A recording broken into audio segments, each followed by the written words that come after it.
thought that the statue of Cecil John Ross has fallen.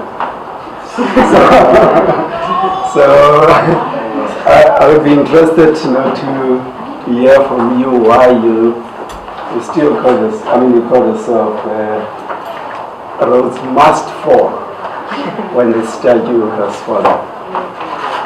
I think, there is a sense in which I understand, you're thinking that maybe an element of Cecil John Rhodes has fallen, but not, the legacy of Cecil John Rhodes. And if this is how you see things, then we are on the same wavelength.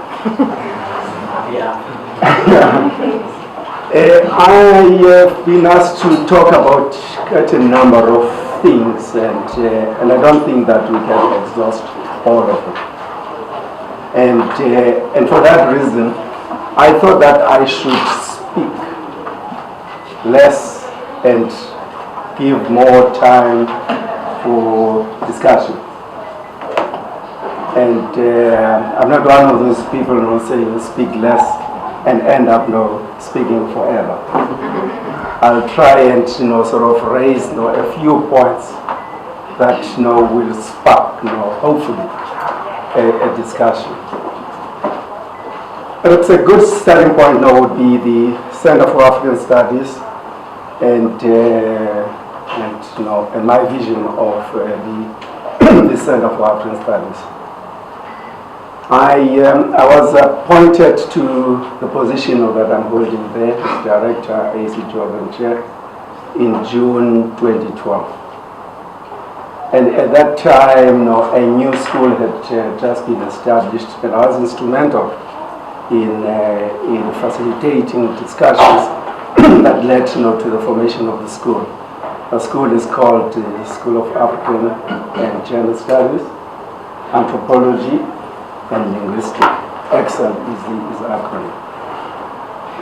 The school was in many ways a result of a compromise.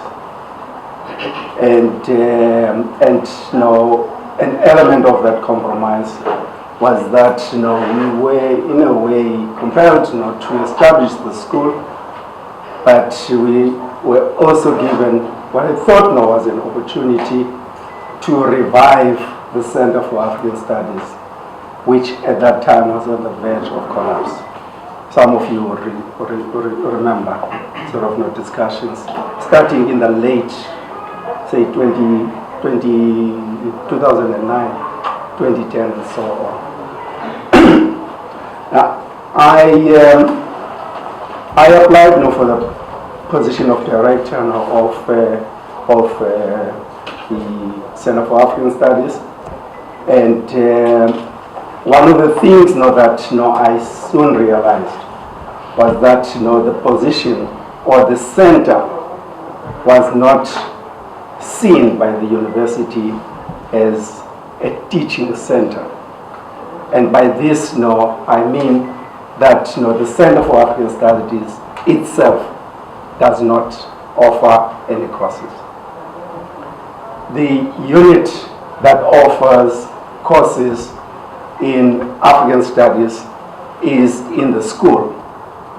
It's a section in the school. But at the same time, I was given a mandate to promote African Studies across the university, not just in our department or in the humanities, but across faculties in the University of Cape Town. And I accepted that with excitement and enthusiasm. But the question I asked myself, right at that time, was how it would be possible for me or for the Center of African Studies to change the culture of the university and influence the university to see itself not as a university that is on the African continent by accident, but as an essential part of the continent in terms of its geographical location, but also in terms of its own thinking, its own culture, and so on. Right. And then I ask myself, now, how do I do that if I'm not allowed to teach? Or if the center is not allowed to teach? And the reason why I sort of ask myself that question was that if one thinks seriously about an institutional culture, especially an institution like this one, a university, then the culture arises out of the research that goes on at the university, and also the teaching. I mean, teaching, research, and so on is some kind of indoctrination. You're indoctrinated. You come with ideas, you don't know much, and then you're exposed to something by people who have read more than you, who are accepted as experts in the field, and so on, and they influence you. Right? So what is taught and how it is taught is what constitutes, in my book, my script, a culture, university culture. So by being denied the opportunity of teaching at the center, I saw this, and the expectation, of course, was that I would organize seminars. Seminars are important. Seminars are seminars. It's 45 minutes, 1.5 hours, and people get back to their business. The real business is what happens in class, in teaching. The real business is what is researched and what is written, because of what is researched and what is written is what is fed back to you in the classroom. So from day one, I was clear in my mind that teaching, addressing the issue of curriculum, was going to be uppermost on my agenda. So from 2012, we put together a committee, and at that time, we thought that one way in which we could begin the process of transforming departments and so on was by introducing a university-wide course. Not a course for the Faculty of Humanities, but for the entire universities that addresses issues about our continent, Africa. And the thinking there was that at some point at UCT, students who graduate with a degree should have at least a semester course on a study of Africa or something, right? So that was one thing. But then the other thing was that we thought that by introducing that course, we would also find a way of talking to our colleagues in departments, right? And reason with them that they should change their teaching habits. They should realize where they are, and that whatever they teach should relate with their geographical location and the students that they are teaching. And that involves the question of how you teach.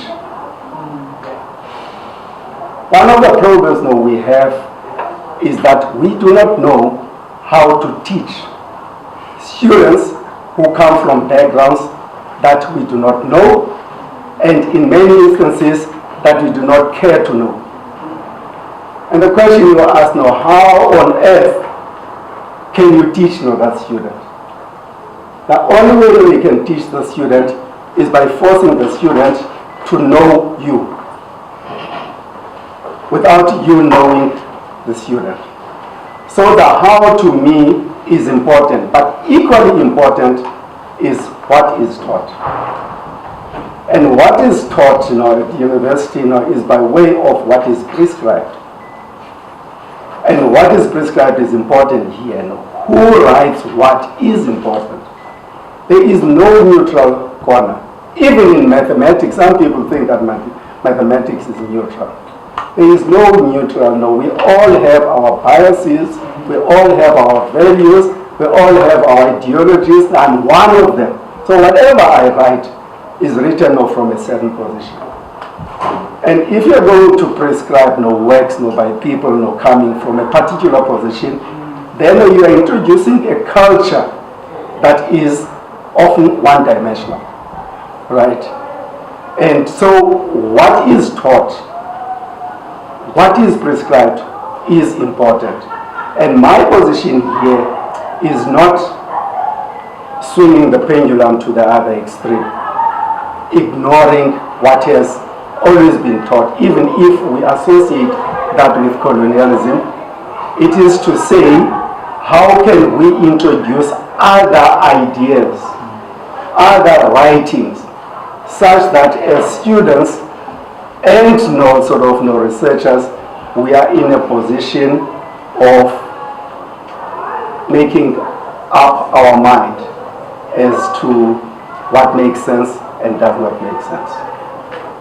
So, and then here, maybe this issue might come up in discussion. I think it's important here that when we criticize Kant, we criticize Hegel, or the teaching of Kant or Hegel and so on, we shouldn't get into the trap of saying that a transformed curriculum is one that does not teach Kant, that does not teach Hegel.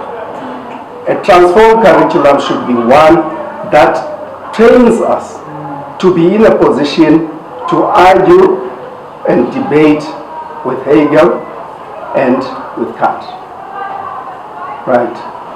So back to the story of African studies. This was the thinking, and it's still the thinking that we must introduce in case a course that can be offered to all students at this university.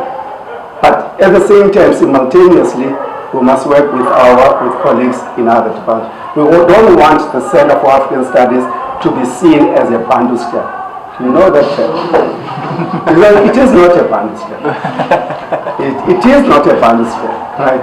But we'll make it a banduskel if we create the impression across the university that if students in medicine or students who are doing mathematics, if they want to understand Africa, they are exported to African studies and then come back to a department that is not transformed itself. It's a simultaneous process that must happen. It's going to be a long process, but it's something that must happen.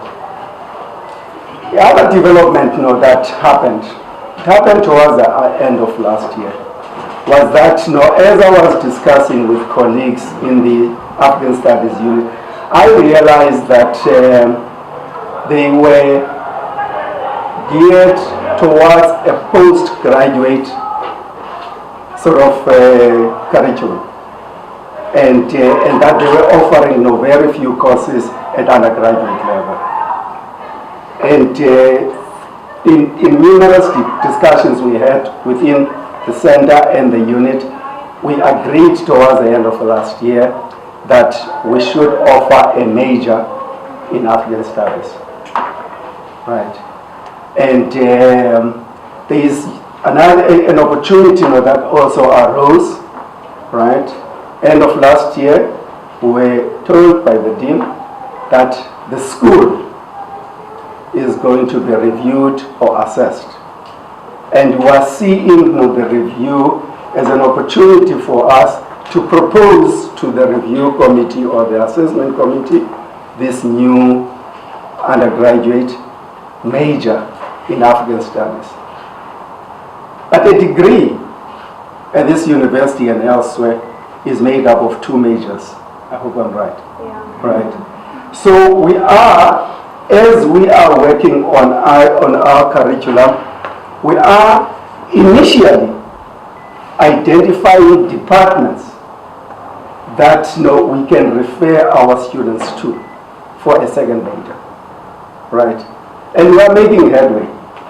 There are departments like even in the history department, department. I say eerie, because now there's something that's been written about the history department and so on. But even in that department, there are sort of people who are offering good courses that we hope to work with. In the medical faculty, we are establishing links with people in the medical faculty, right? So, but the initial step for us is to try and identify departments that are ready to offer alternative, courses that will match what we are trying to do in the Center for African Studies. But at the same time, not stop with our struggle. And hopefully it's a struggle that can all be involved in, right? In almost forcing all departments at UCT to realize where they are and the importance of changing their curriculum to reflect where they are, not just geographically, but in terms of identity. So this is where things are at the moment, right? The university-wide course is still on. The curriculum is in the process of being designed, and we are talking to colleagues in other departments. And what happened over the last 2 months at UCT is for us manna from heaven.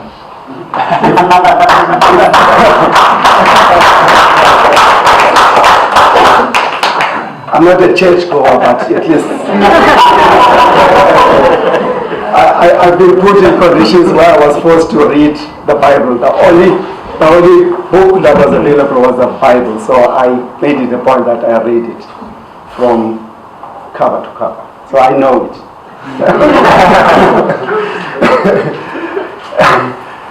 So, if I can tell you a bit about the course, right, and I think this is going to be the last point I'll make, and then we'll discuss issues. The course itself we're toying with two ideas. The university is talking about a 4-year extended degree program, which is their attempt to address what they identify as inadequate skilling in terms of reading the university material and so on. We're debating that, but that's not where my thinking is. I'm operating within a 3-year degree structure, right? And the thinking is that the course itself, the entire course, should be designed around debates. Whatever we do, we should organize the course in such a way that we introduce texts that talk to each other, right? And for the first year course, we think that a course on debates around the teaching of Africa, for example, would be an important starting point. And you might be aware of debates around this same issue that took place at this university in the Center for African Studies when the then director of the center, Mahmoud Bamdane, introduced the issue of teaching of African studies in a post-colonial society. It's not an attempt, but we have not really made use of that golden opportunity when we could use those discussions as our starting point. There's also not thinking about how we think about Africa itself. And I think most of us are persuaded that no, we must not think about Africa as a geographical unit. But roads called Cape to Cairo. And if we adopt that notion of Africa, then we will realize that there is something that we can learn from in the form of ancient Egypt. Right? And some people talk about the cradle of civilization and so on. And that issue is being debated. So we could introduce that as a point of debate, right? Either as a second semester module, where we start the first semester with debates around the teaching of Africa and so on, and then the second module look at Egypt and so on. Things are still up there for grabs, and this meeting is going to help us, because you can also throw in something that we can chew and so on, or even sort of disagree with us. We are open. We call our space liberated space, because we are not changing anyone's course. We are starting new courses, which is an advantage for us. And then the second year course will be designed around issues of development in Africa, issues of political thought in Africa, because that there are thinkers on the continent. There are African thinkers, and we know them. Some of us know them, but prefer not to use them, to marginalize them. But I think the course will give us an opportunity to sort of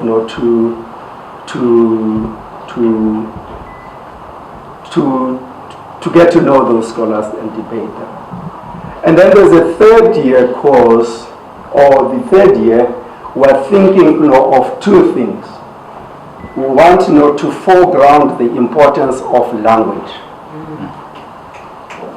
on the continent, right? And some of us, our agenda is very explicit. We believe in multilingualism, and this culture of monolingualism, we associate with the colonial culture where individualism and so on, right? But the course itself will be a site of struggle, a site of discussion where those issues will be debated. So language, which will have elements in the first, second courses, but in the third year, we're thinking of explicitly looking at the question of language and so on. And then we want, we're thinking of offering another course on the political economy of Africa. It's a course that I think I'll be very much involved in, and it's a course where I'll be introducing sort of the works of Achima Feje, because he has written extensively on the issue of the political economy of Africa, where he debates with everybody, including his friends, his close friends, Samir Amin and so on. And I think that would be an exciting moment for us at third year level to come to grips with those discussions. So I think I should stop there for now. And then questions, I can field any question. So I just want to know if you prefer to take questions and then answer them, or answer them immediately after. You are the chair. Okay, so I'm going to take a round of 5 hands and then get Professor to respond. Okay, so Tanya, I've noticed you had Rocco and Etienne at the back, and okay, so Tanya. I know you just brushed through the whole EDP and you said, yeah, move on with that. But I'm really concerned about it because I'm a product of EDP program and its failure. It's failure. Because particularly you spoke about the issue of language within African studies, and I know there's a course within the EDP program that it's called DOH. Some take it, some don't. And from people that did take DOH, I know that there are elements of what you are speaking about. Sort of, we get this welcome to Africa. This is how you speak, and that kind of orientation, and then it ends there. and then those students get left for the next 4 years to sort of drop and fail as they please. Now, my biggest worry is then if there's already a failure at that level where they've only got about 40 to 50 students, now when we go into a program that will be expanded through to more students, how about first addressing the initial issue that's going on, where something similar has been introduced, and we've been exposed to it as the EDP departments have been exposed to it since first year up until our fourth year level, where you are forced to take certain courses that they have handpicked that are considerably supposed to play that role, that that set you up for this African studies sort of degree, where not a lot of people even want to take it, and they are forced to take a course within the African Gender Studies department. And so how do you then assess that problematic program that's already there to this program? So I have 2 points of questions. The first one is regarding the first year course. You'd suggested that you'd like to be a university-wide thing that everybody has to take before they graduate, or something to that effect. So I've been thinking about this for a while. I think one of the things that could really act as a, let's call it a 101 or brief into coming into university, is exploring some aspects of identity and what it means as an individual who is black or Indian, or might be, or white, coming into this context, and the need to explore your identity within this space, which is majority very much white supremacist. So most of these conceptions of how you as an Indian or black person, what that means, what it might mean, how you relate in these spaces, and given the context of South Africa, almost giving context to your placement there. I think that's something that's you either have in conversations outside of campus, or it's done within seminars, or we do it amongst our friends, but it's never been something that's institutionalized. And I think it's important in reconciling a lot of our lived realities from where we come from with coming to this new space, which is very much a single spectrum. The other thing that I really liked, and this is coming from the economics department, for most of our undergraduate course, I'm only learning this now because now I'm reading further, a lot of what we taught is neoclassical, a little bit of Keynesian. And most of those economics are responsible for some things like colonialism, exploitation of labor, and that's something we're actually still facing now today. The only entrance, anything regarding how our historical context has been affecting Africa, besides their rhetoric of Africa as the defeated economy, where is this narrative of loss and failure and suffering, is when you do a bit of developed economics. Even there's even like a certain portion of a course which talks about interdependence theory. And I think that's problematic because by the time you even get to honors, if you can do honors, you already have this understanding of our political economy as something that's been failing and defeated. So I think within that, this review of the fact that we're all learning this, maybe the theory is so important, but this very, very singular European narrative of why our economy is the way it is, and the kind of loss and defeat that creates.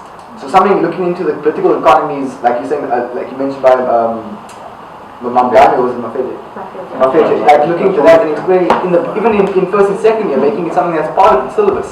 I think it's important to like start rethinking how we as an African economy can start looking at ourselves, because we're looking at our economy from a European lens. We're just something to be exploited. And I think that might even hamper the problem-solving capabilities of students who are coming out of university. They just want to leave or join an investment firm. So I think those are the things. Oh, then the last one I would make is within faculties trying to get to the point where you can have some say in what they're teaching. How might that be structured? I'm trying to get you might want to a delegate from every faculty responding back to you, and then how would that work? I'm interested in that structural aspect of it.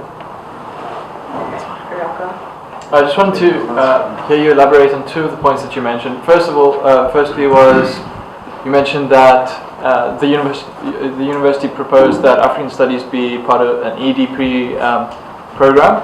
That I'm not sure how they proposed that or but it just seems to, unless I've misunderstood, seems to play into this association between African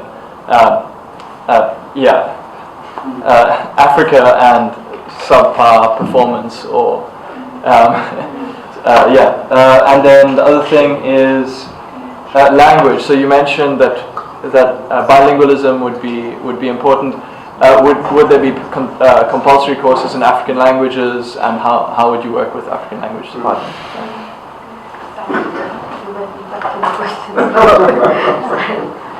Hi, I can't see your face, so I'll stand up. My name is Yarushka. Okay, so I'll just start. We're just living through xenophobic attacks, and this particular conversation becomes even more urgent because a lot of conversation is around the lack of understanding of where we live, of our identity as African people, of our seclusion from the continent, etc. That fuels this hatred for people within Africa.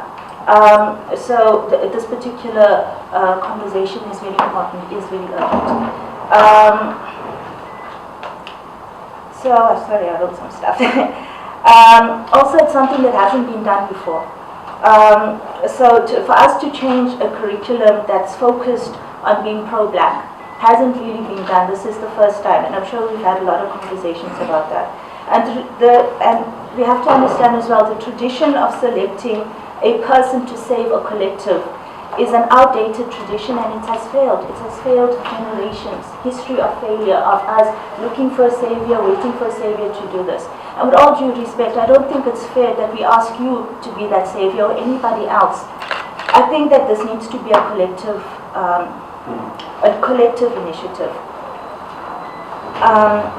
Collective in the sense of,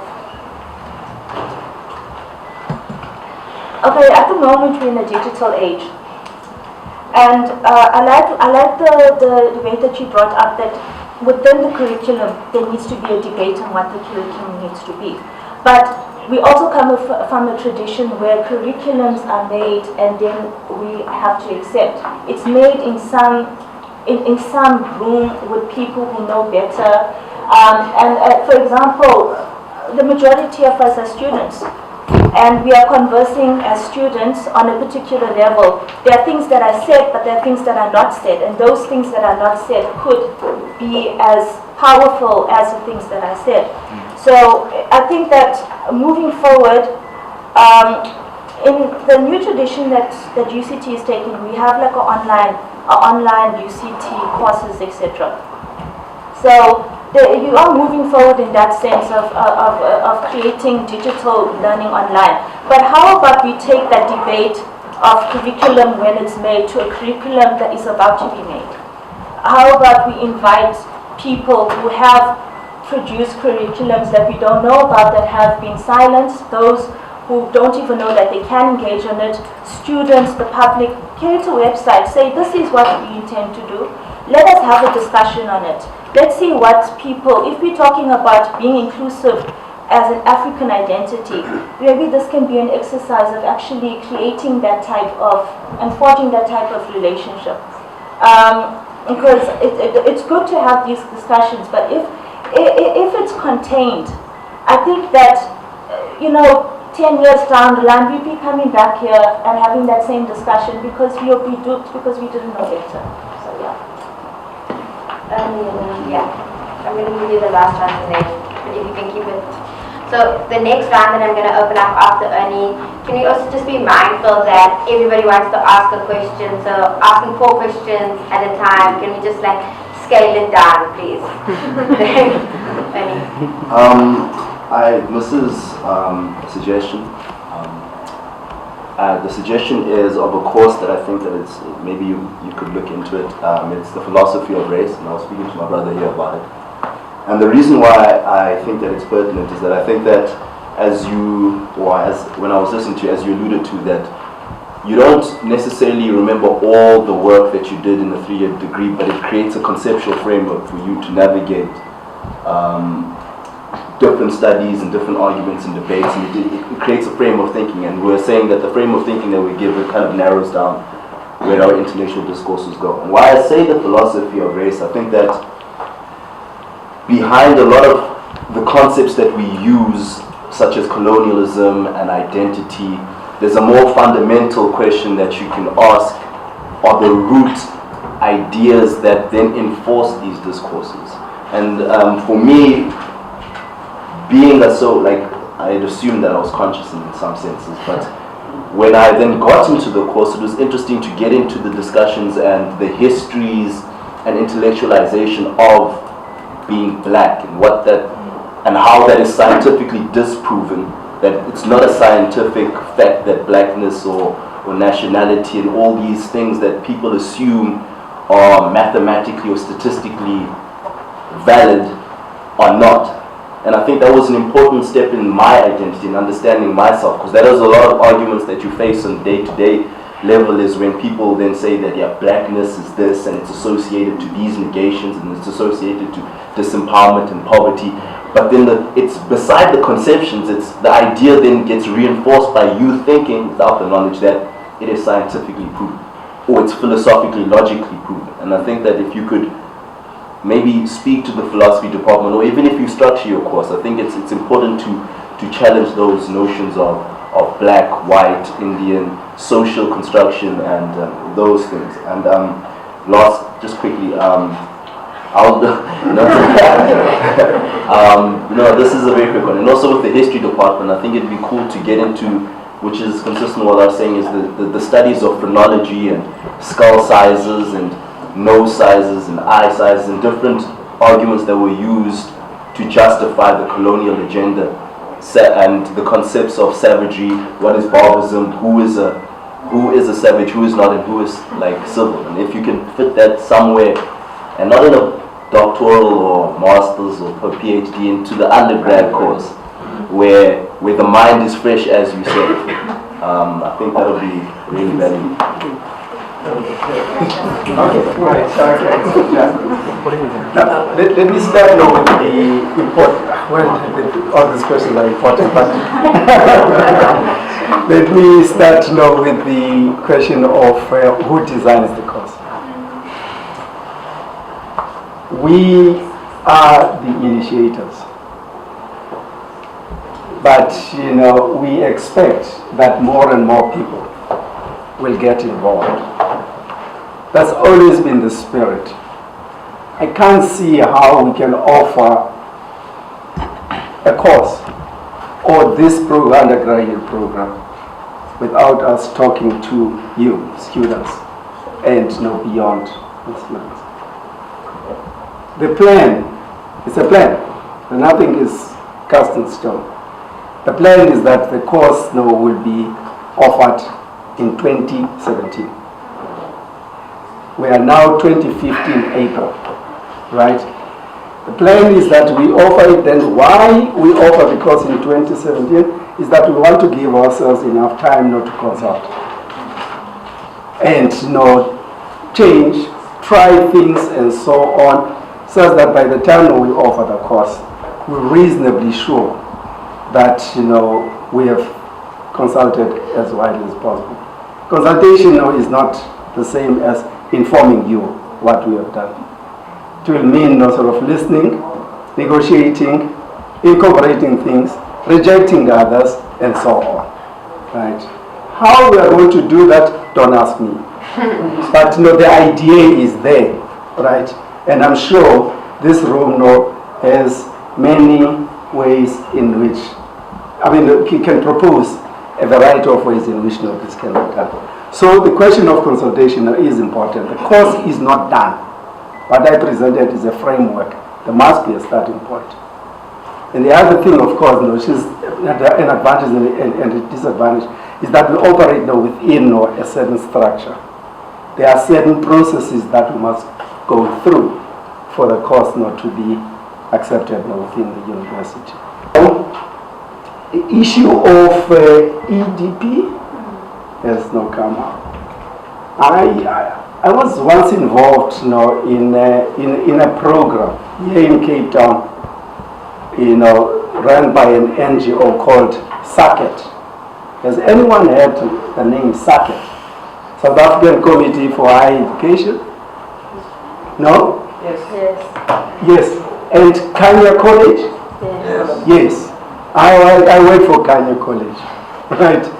And Kanye College was a facility outside university that identified talented students who couldn't meet the points requirements here at UCT, University of Natal, Rhodes, all these liberal universities.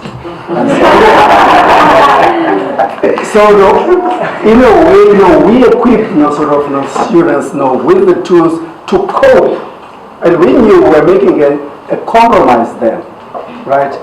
That we were training them to cope with the demands of an untransformed UCT, untransformed University of Natal.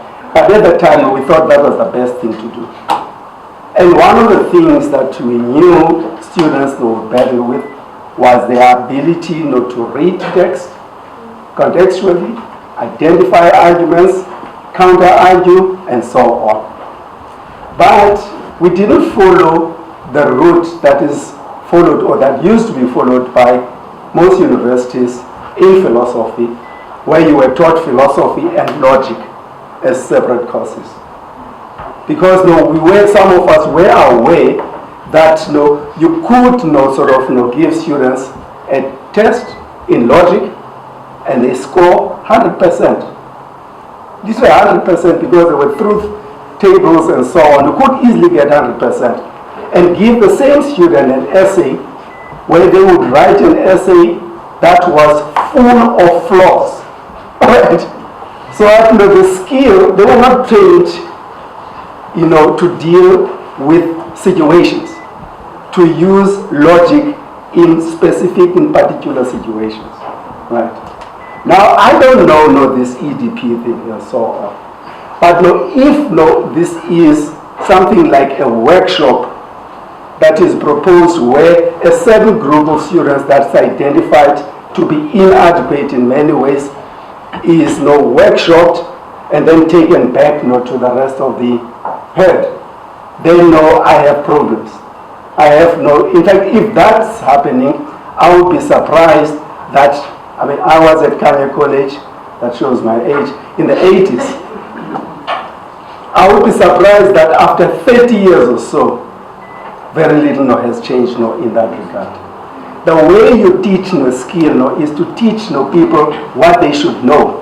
And in teaching them what they should know, you teach them how they could put their case forward in a way that is convincing, in a way that is compelling, and so on, right? Rather than create these separate pockets.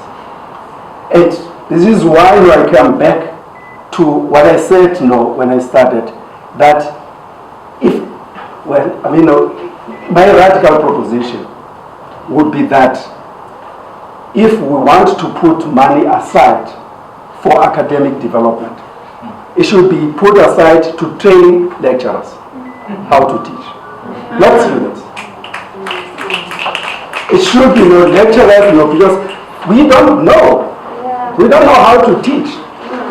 Because we do not know, and some of us don't even care to know who is coming to us and who we are teaching and so on. So there's a lot. Of course, it would be a low budget because the lecturers are supposed to learn quicker.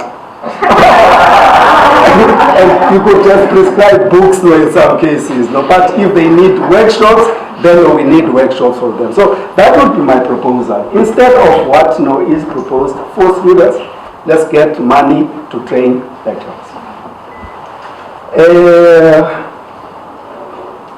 Neoclassical texts and so on, there's nothing wrong with those.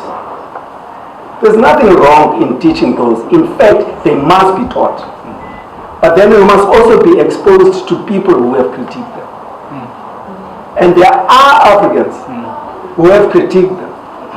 I've mentioned Mafeja, he's just one example. But there's Samir Amin.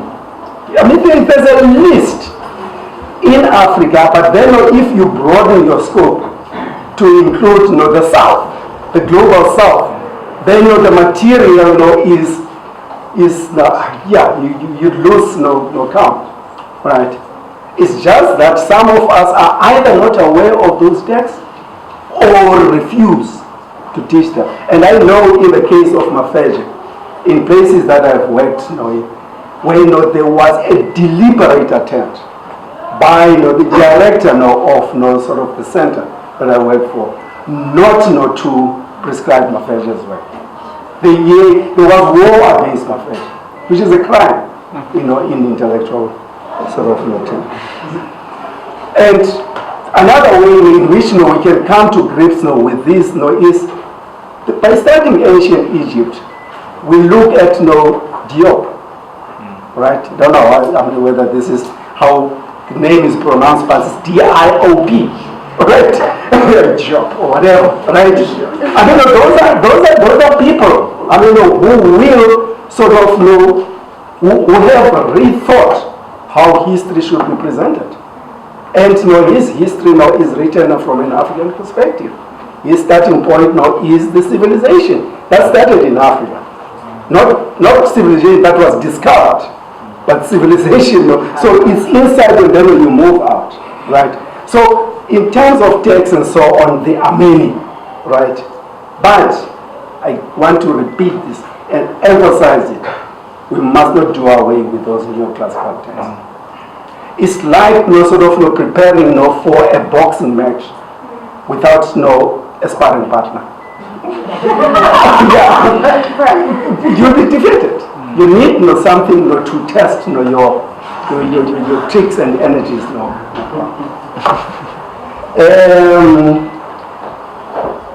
I think xenophobia, it was just a comment.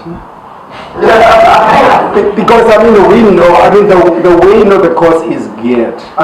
When you talk about political thinkers and so on the continent, names like Nyerere, names like Amilcar Cabral, names like Kwame Nkrumah. Kwame Nkrumah, throughout his life, you might have done things and so on that led to his coup and so on, but on the issue of African unity, on the issue of these meaningless and dangerous boundaries that are causing this mess now. Nkrumah saw this coming and warned us that no one should celebrate victory if other countries are not free. And as countries become free, the borders fall. But what is happening now, each dictator, the minute they get a piece of land, they protect it. You see? And that's why we have what we have. But what can we do? As scholars, as students and so on, let's at least equip ourselves intellectually and see what those ideas can do in terms of changing society out there. I think that's it. I'm going to take the philosophy of race. Yeah, that's just the last one. I'll repeat what I said. We shouldn't allow a case where everything is done in the Center for African Studies. There are many people who teach courses on race. What should happen, and students, you have demonstrated your strength and so on, right? You should force those lecturers to teach the race in a particular way. But don't fight with them physically. I don't want to see you sweating and sort of building and plant. No, not that kind of plant. I want you to find them with ideas. And ideas can be developed in fora like this, right? When you can go to people and say, look, we have taught this course, right? How can we counter this particular textbook? Is this the only textbook that is available on the topic? Where are other people? And so on. The language. The language.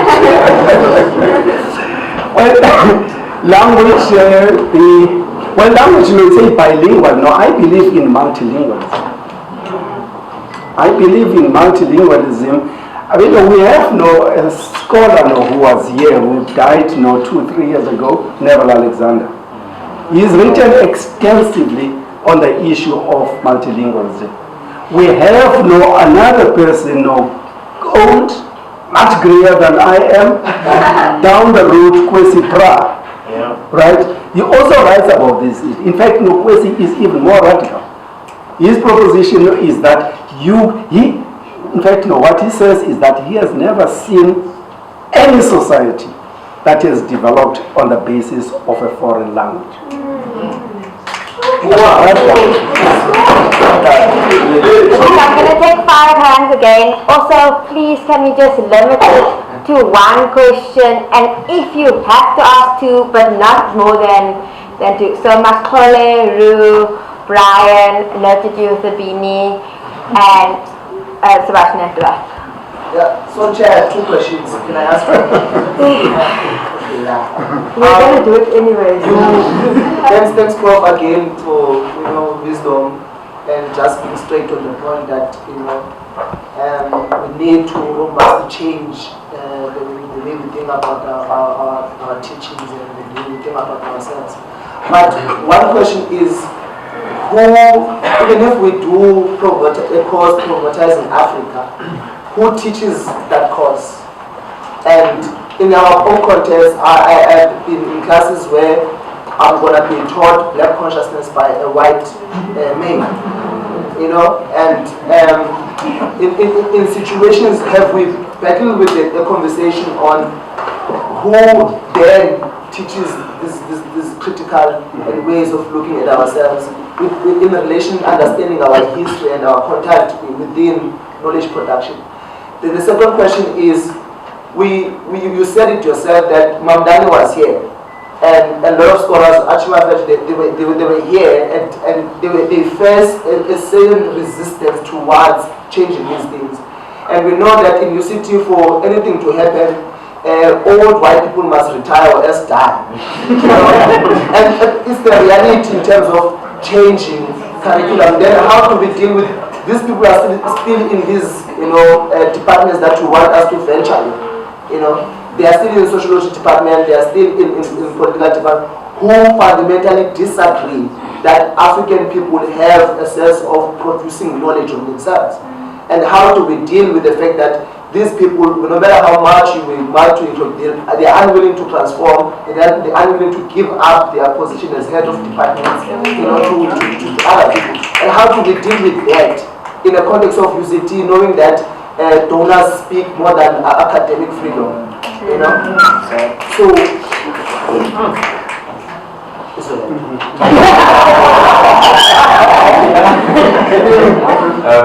Yeah, my question follows directly from Mascola's. So there's an obvious need to get more black academics and lecturers at university, and we acknowledge that what it is that's being taught is influenced strongly by who's doing the teaching. So my question is, will the introduction of these new courses go hand in hand with the introduction of new lecturers to do the teaching?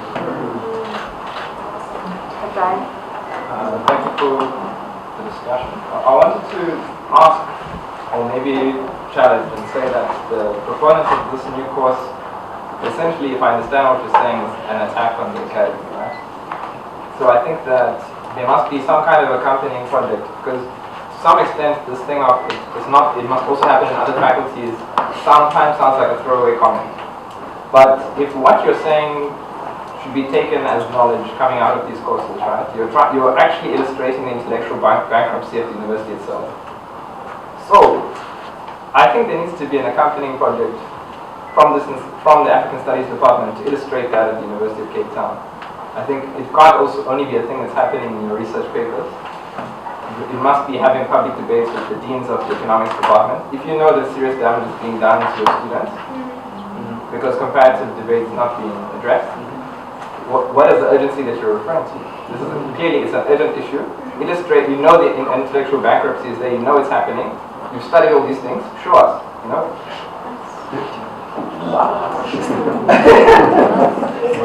About the meeting. It's alright. When I think of African studies or Afrikaans studies, whatever one wants to call it, I just think of the origin of such a discipline. It has become a discipline, but originally it started outside the academy. I'm thinking of the background movement, magnitude. I'm thinking of even the Haitian Revolution, which is informs the kind of traditions. So I'm thinking that at this level, in the academy, we want to envision or create such a program. To what extent do we introduce a kind of conscious sociality to it? How do we draw those lines between academy and outer space? Because what happens so easily is that the space stifles of entities, productive entities, which are found otherwise outside. So there needs to be at least an element of linking the social, the general social, with the academic social. Which is Okay, Lungisile, I don't know, I mean, we've spoken about this privately as staff number holders, I think. But I'll say this for the record, okay? And I'm going to go back to this extended degree thing. I think that yes, this sort of alternative oppositional curriculum might deal with the issue of racism. That is the foundation of the extended degree conceptualization in South Africa. I think it might do that, but I'm not sure. Today, some of the students were telling me in this so-called extended degree program, which, by the way, they're all people of color. It is despicable and disgusting, and I'm saying this for the record because I know, Lungisile, that you know this, right? Statistically, you know what this is about. But it is quite disgusting that people of color are associated with an extended degree. I don't know about the other faculties, but I know in the humanities, it's really disgusting that it could be this. I don't understand where the white males are and why they don't need to know about things like black consciousness. Right? So, is this possibly going to happen when you have an African studies curriculum? They're going to say, I don't need to know about Africa either. I'm immune to Africa. They already think they're immune to things like race and racism and race consciousness and white consciousness. These are things that don't matter to them. And we have academics that are actually propagating this stuff. They take the money from government, right, for black students. And then they produce statistics about how black students write, the kinds of vocabulary they use, and why they therefore need to be extended. It is so, and so I don't know if the curriculum we're offering, right, and conceptualizing is going to really sabotage that stuff that's going on.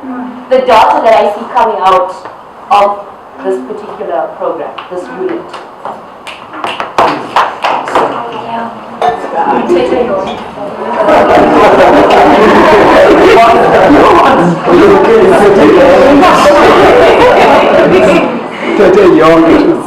She said it all. Okay. Yeah.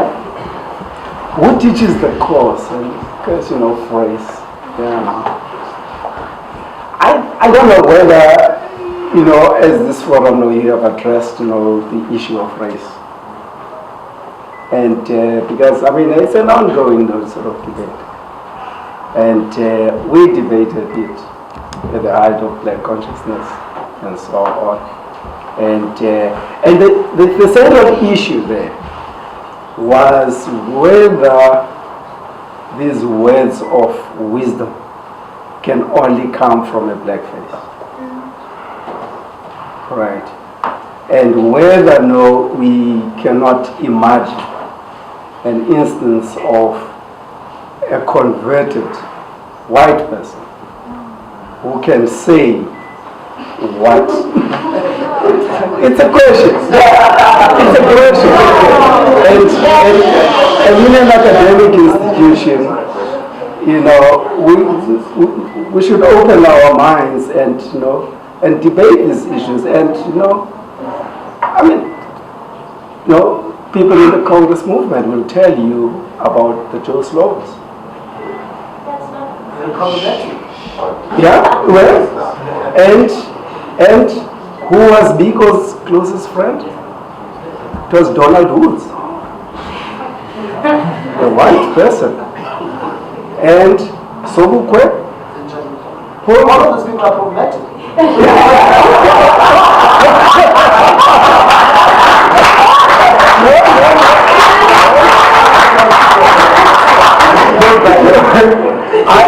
I opted for this space, academic space, because I thought it's the only space that gives me a license to raise controversial questions. And in a situation where people will try and talk back to me. I'm just citing examples. And these examples, are almost no ingredients that you should use when you sort of make your arguments, right? To make an argument, you don't ignore things. How you counter-argue will be important for me because that's how I will learn. If you say these are problematic people, then you must show me why and make a case rather than, otherwise I'll say, look, you're not making a case, you're not convincing us, right? So that's one thing. The other thing, and this is, as they say, this is not new. This is a history. The other thing was, we know of black people who worked with the system, as we called it then. Leaders of the Bantustan, they were black, right? So the issue of race should be problematized. It's important. I don't say it's important. I don't agree in saying that, look, sweep it under the carpet. It's disappeared. We have a constitution, the best in the world. So let's not talk about it. No. I'm not one of those people. But what I'm saying is that in this space, we should think deeper and anticipate some questions that may be asked. And as they say on the issue of race, I've raised two issues. Whites who can articulate our cause sometimes better than some of us. And then of blacks who collaborate with the system. Where is race there? Right? It's a question. There is a question, it's an important question, right? Where are we going to get these lecturers? And as things are right now, we don't have them. And we can't just jump forward to an ideal situation where they are. So we have to work at some level with what we have. My proposal is that you have power, I've said it. You have power. You are not spectators in this game. If you are taught a course, right, and you feel that this course is taught by a person who is not satisfying you, your task in the university is to establish study groups. You read, you arm yourself and argue with the lecturer. If they give you essays, then you can write essays for as long as you back up your argument. I've never had an instance where a student has been failed because they said things that the lecturer doesn't like. If that happens, then that must be reported. And something will be done to that lecturer. So don't underestimate the strength you have. But in an environment like this, that strength should reveal itself in the form of you going out of the way and getting texts, equipping yourself with texts that you can confront your lecturer with. What I'm saying in many ways is that transformation for us is not going to be easy. Because it means that we must know what they know and then come with new things. Standards here are low, generally. The standards are low. They're low because people know one set of arguments and so on. It's not, I think somebody raised this question that intellectual bankruptcy, that's what you said. I agree with you, there's intellectual bankruptcy. But in order to overcome that, you will come with what you see as a gap, but you cannot ignore what is already there. Right? Your new ideas must try and convince us that what is already there is inadequate. Which means that this is a double job. Knowing what is there and coming up with new ideas. So let us not kid ourselves or something, we can use that term. and think that no, this exercise is going to be easy. It will demand a lot of sacrifice and a lot of energy and a lot of sacrifice. If you don't do that, then we won't be global citizens. Because we must guard against training you for South Africa. That's the Palestinian philosophy of the National Party.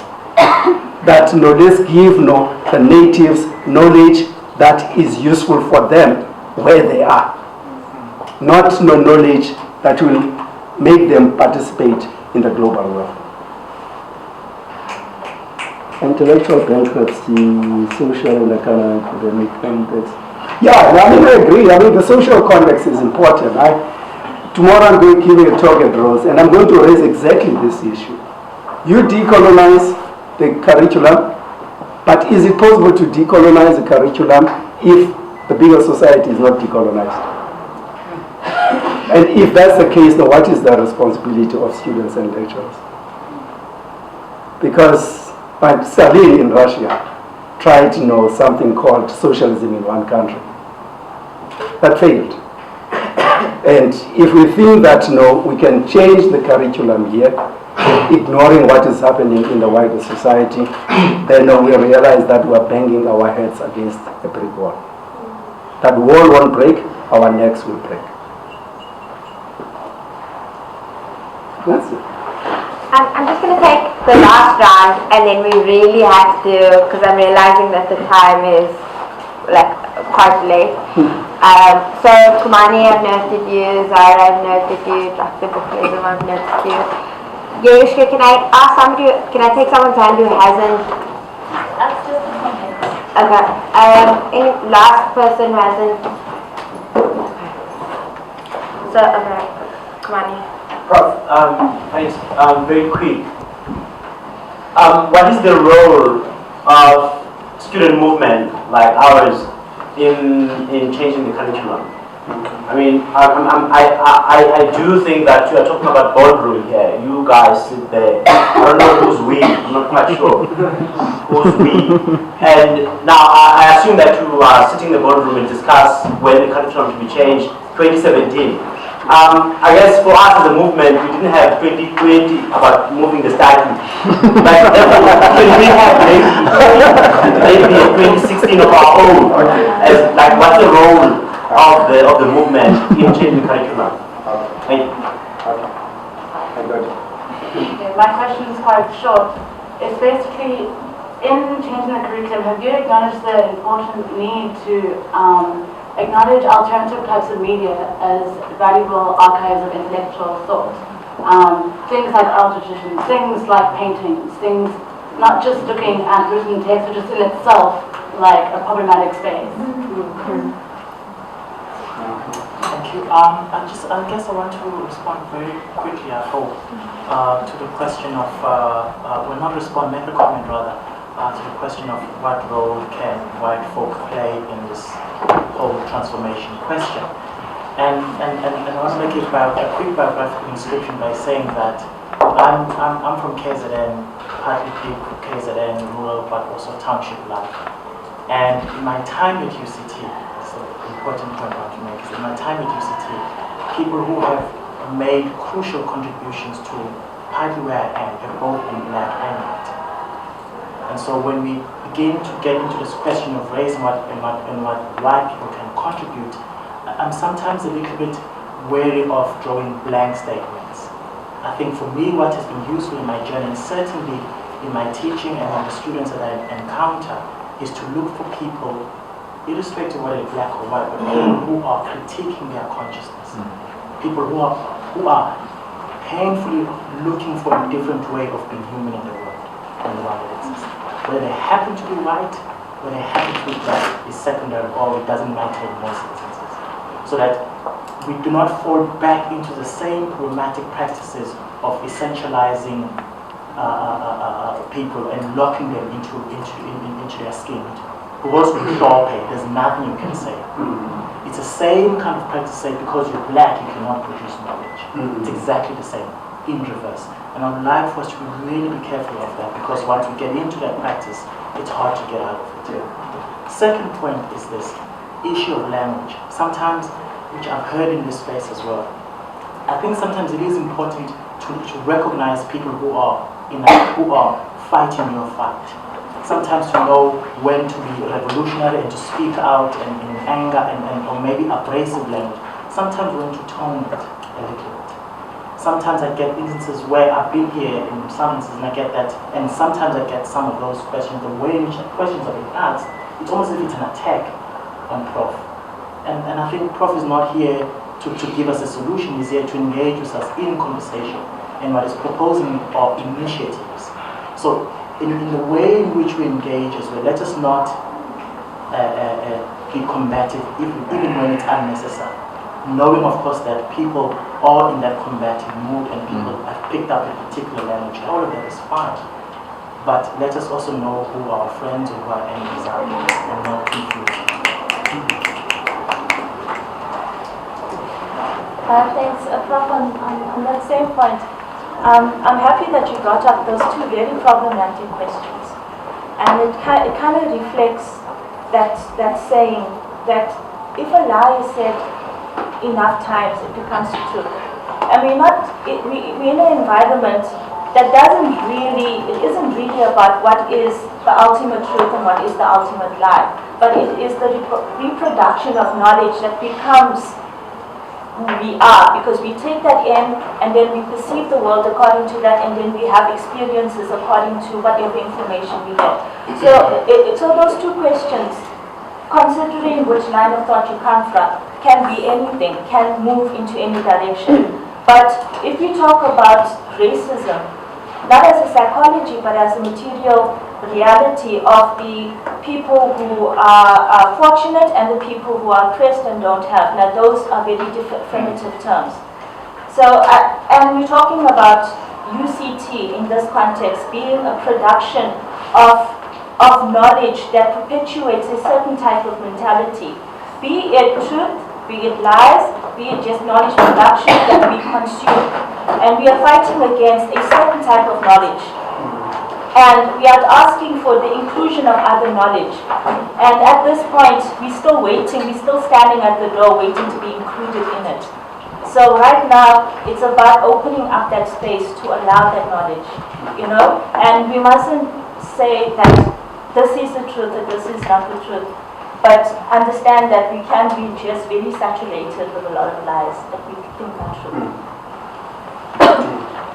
I just had a question about the potential for the compulsory course that everyone would have to complete during their degree. And I know in sort of business degrees, there's a compulsory business ethics course. And I know that lots of business students resent this course partly because it's compulsory. And I want to know if you have any ideas or thoughts about how to prevent that from happening if this course is a compulsory course. So like, I don't know, that's a whole question. Okay. Yes, role of students, and who's we? I think that question now is where I should start. We here are academics in the African Studies unit. You know, I trace now the history of this, where we are within the university, the review that is taking place, and what we think of our unit. That our unit shouldn't just be a postgraduate, you know, or a unit that offers postgraduate studies. It should also offer an undergraduate curriculum, right? But we are aware that we are doing this in a certain environment, and that environment is about transformation at UCT. At the time, we were using available tools like universities, the VC's commitment to Afropolitanism. We're not sure what he meant by that. But we thought that look, as an academic exercise would assist you in unpacking. I hate the term. Unpacking that notion. As the center, we have proposed a conference to the VC on the study and teaching of African studies at UCT. He hasn't responded. He must have been busy and so on. But I mean, in February, I wrote him that letter because I wanted, to open up space, right? I mean, the university, is the best environment, where ideas can be made to talk to each other, right? But it's led, by certain people. We have no responsibility in the center. Now, I think the important thing for us is that we realize that we cannot do everything ourselves and then give people the end result, right? But we also realize that our responsibility is to initiate these processes. And this is a process that we have initiated. It started with an idea. There were 2 people, and we have a committee now that has at least students. There's Nkululeko, there's the other Nkululeko Mabandla, and this thing will grow. There is no ceiling. We don't say there will be 20 members and so on. The more the better, right? So with this movement that we have now identified that as an identity at UCT, we know, I talked to you the day the statue was lifted, not for, when it was lifted. Remember I said that, look, the next thing, the statue is gone, let's talk about the curriculum, right? And to the president of the SRC. Now I say that because I'm conscious that, look, the curriculum will be inadequate if there is no student participation. Fast track, we're ready anytime. We can offer the course tomorrow. It's just that there are processes that we have to go through. The university must go to this committee, that committee, sanctioned here, and so on. If those barriers could be broken, then we'll offer the course tomorrow. They must fall. Let's do that. Those processes must fall. Okay. And then there's this question about oral tradition and so on. I mean, the way we look, ancient Egypt is a departure point. But in looking at ancient Egypt and so on, we're also looking at methodologies, right? We're also looking at the data, the evidence that people use in order to arrive at certain conclusions. Discovering this, right? Even social historians have made the point that look, the archives must be looked at critically because they are inadequate. They are written by people who saw us not wearing the clothes that they produced and then called us savages. When they write back home, they say, we saw these savages and so on. And people who saw us having our own religions and thought that because the religion was not Christianity, we were heathens. And that ready material to be converted into Christianity and so on. So if one is going to rely on those archives that were written by people wearing certain glasses, colonial glasses and so on, it's dangerous for us to do that. So we have to look for other sources. And rock paintings, oral tradition.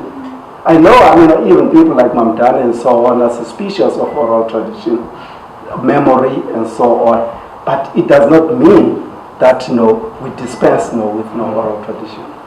There are things that we can learn from oral tradition. And the best way of learning is to combine these various methods. Combine what people say in their oral tradition, what they can remember from stories that were handed down, what the archives said, what rock paintings tell us, and so on.